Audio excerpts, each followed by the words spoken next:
My fingertips are stained because I apply my makeup with my fingertips.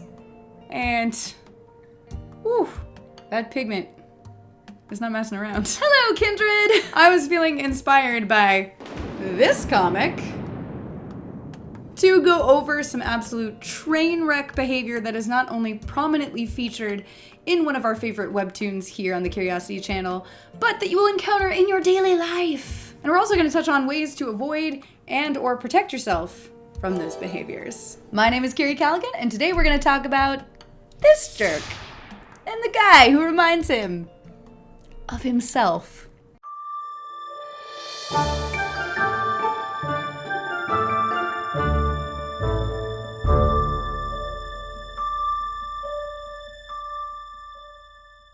I will preface this with the fact that these behaviors are not limited to these two jerk faces, and they're really common in a lot of toxic relationships and are employed by even some of our favorites. The difference being these two employ them as tactics and absolutely know what they're doing. So let's begin. Thought control from a major douche. Thought control from a major douche. Number 1. Triangulation. Narcissists love to talk about other people to you. One of their greatest distractions from their own toxicity is to focus your attention on the supposed threat of another person. But more often than not, that person is more likely to be another victim of the manipulator than your enemy. Apollo engages in this almost immediately in regards to Hades. Remember that? This is triangulation. It's also something else we're going to talk about in a little bit. And actually, there's a lot of these tactics that show up in just Apollo's first appearance, but we'll talk more about that in a bit. Now, how do you fight triangulation?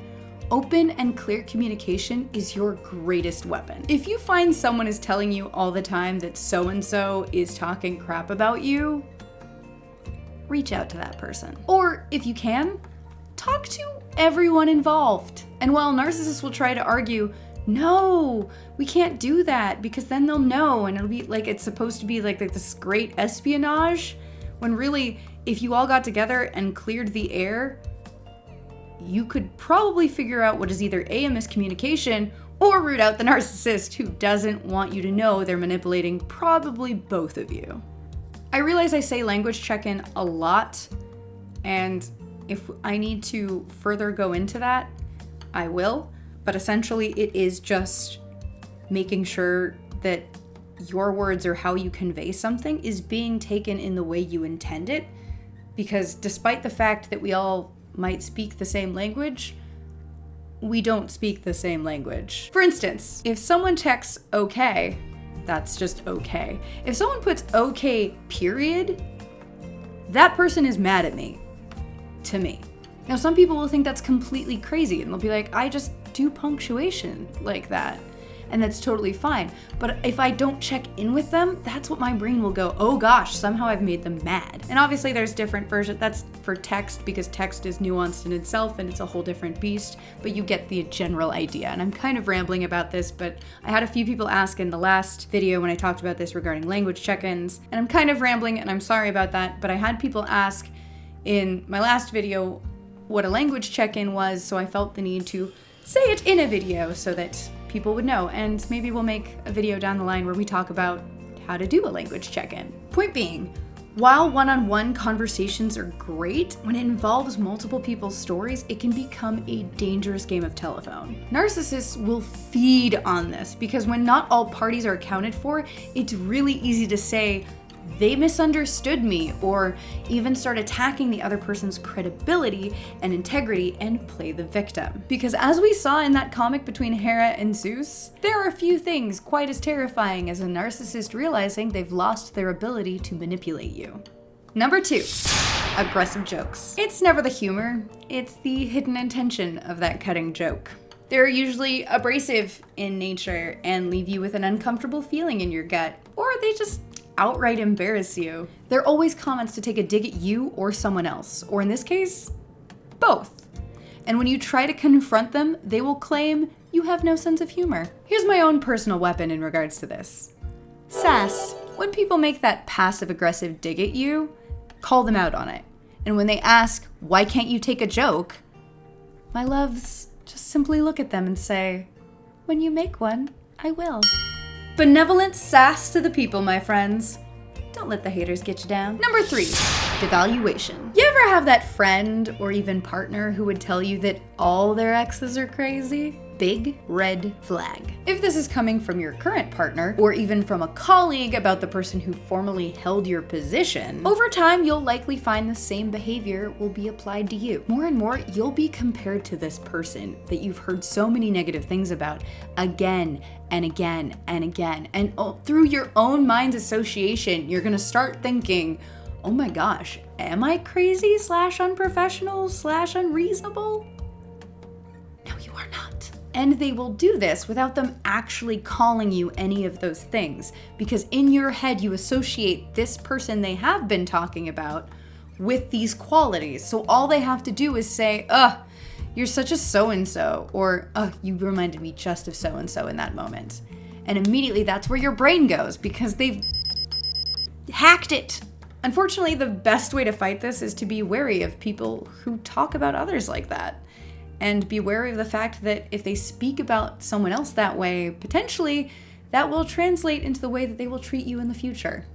Number 4, smear campaigns. When toxic people realize they can't control the way you see yourself, they'll try to control the way other people see you. It's a preemptive strike to sabotage your reputation so that you're labeled toxic or problematic and they can remain the victim. This is a creepy sort of insurance policy that manipulators will often employ just in case any part of their plan goes awry. Apollo calling Artemis wasn't just an attempt to use his sister to control his victims' interactions with an outside threat.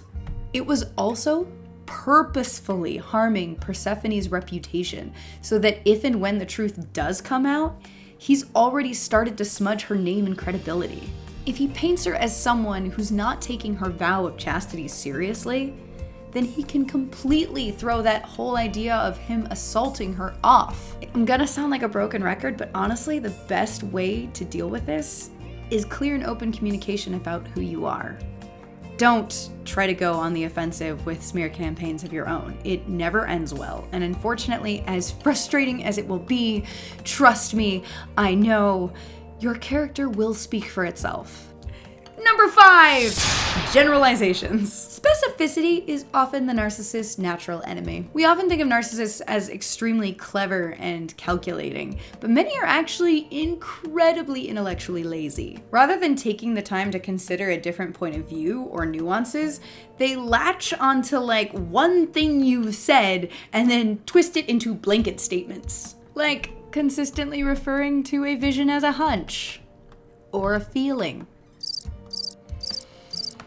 Hold to your truths and resist generalizing statements. They are black and white, illogical thinking. Number 6, changing the subject. If you've ever tried to confront a manipulator about anything, you probably have played the ping pong subject change game. You go in with a plan, but somehow you end up on the defense or even comforting them.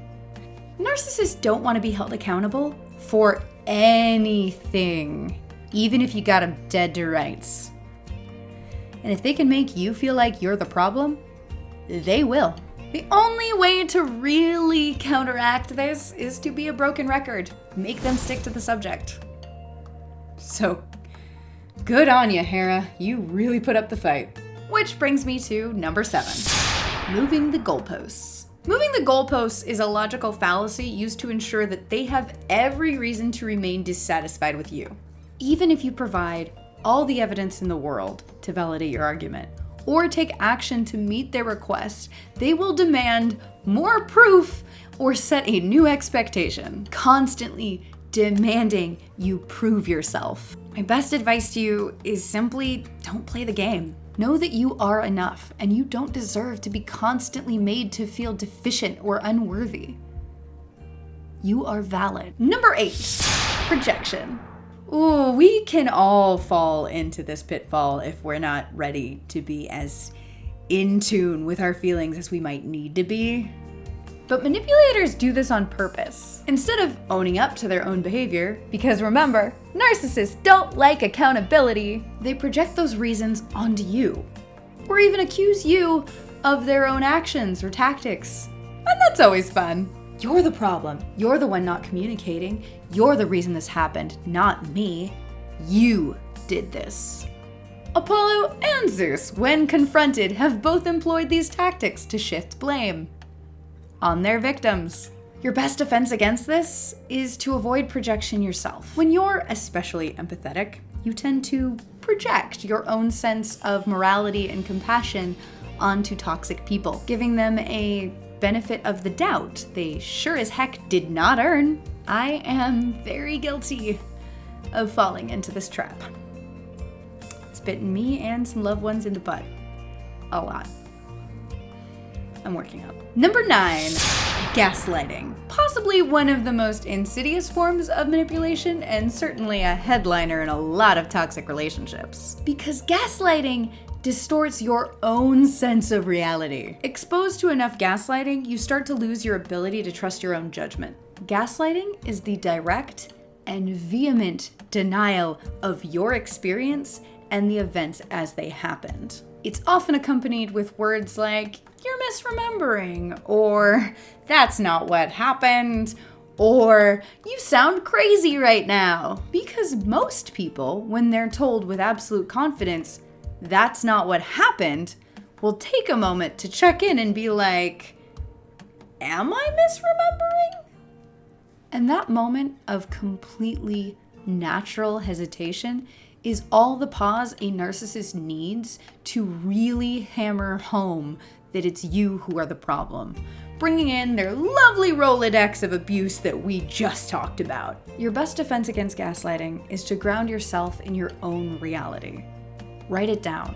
Talk to a friend or your support network. One of the most dangerous things about a narcissist is these thought control tactics inevitably work on them as well, because to them, they can never be at fault. The idea is so abhorrent to their inner core that they convince themselves they are the victims, and if they did lash out, it was completely warranted. That person deserved it. They did something to you that meant you absolutely were completely absolved of anything terrible you did to them. That is the distorted reality these people live in.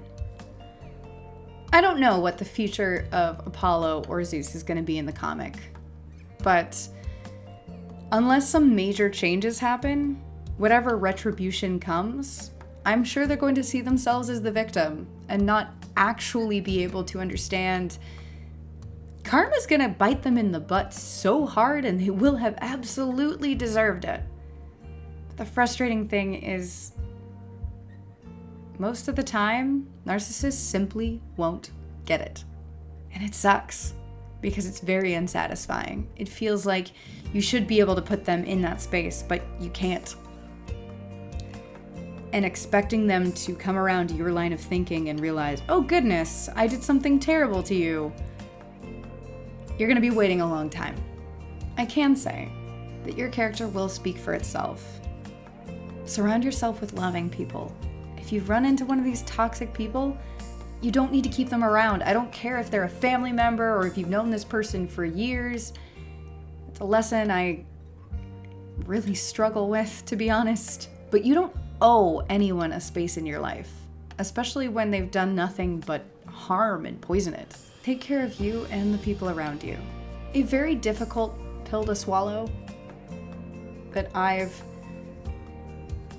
really had to wash down with a lot of water is the realization of when you let toxic people into your life, it's not just you you're giving them access to.